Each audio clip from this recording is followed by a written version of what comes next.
Быел урман иле ял һәм сәламәтләндерү лагерында капиталь ремонт эшләре башкарыла. Шул сәбәпле балаларның ялы сәламәтлек мөмкинлекләре шикләнгән балалар өчен Түбән Табын интернат мәктәбендә оештырылды. Бершәр атналык 2 сменада 120 балага ял итү мөмкинлеге тудырылды. Әлеге лагерда инде безнең балалар 60 бала ял итә. Бүгенге көндә 2нче смена бара.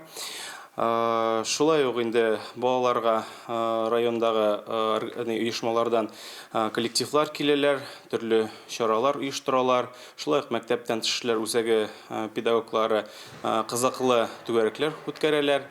Көннәр аяз булганда балаларның күмәк чаралары тышта оештырыла. Ә менә ГТО нормативларын тапшыру мәктәпнең спорт залында үткәрелде. Балалар озынлыкка сикерделәр, идәннән күтәрелделәр, алга илделәр һәм йөгерделәр. Балалар бик әзерләнгән, барлыгы 60 бала монда шөгыльләнә. Әгәр бүген инде озынлыкка сикерәләр, балалар отжимание ясый. Аннан соң инде наклон вперед ясый һәм шулай ук челночный бег. Аларның результатын инде мен яңадан ГТО системасының протоколы тутырып системага кертәм. Шуннан соң инде аларга төрле знаклар кайтачак. Балалар лагерда яшәү шартларынан, оештырылган чаралардан бик канәгать. Миңа лагерда ошады. Монда рәхәт ошаталар. Миңа ныгышый монда. Миңа бу лагерда ошатты кружоклар, байкерларда, машиналарда шабу.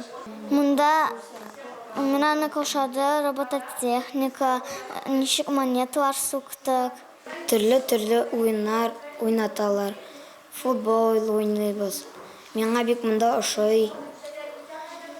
Безне төрле уеннар, клаплар итәбез, уйныйбыз. Без зарядка ясыйбыз, жүгеребез, уйныйбыз. Миңа бу лагерда ошый, безне 6 тапкыр ошаталар, йоклаталар, мероприятиелар үткәрәләр, таныштыралар кешеләр белән экскурсияларга баралар, мотоциклларда йөртәләр, картингта. Балаларның фикерләрен тыңлаганнан соң безнең дә биредә ял итәсе килә башлады. Оештыручылар тырышканнар. Балаларның ялы чыннан да уңышлы булган. Наиля Салахова, Динар Нуртинов, Муслим телевидениесе.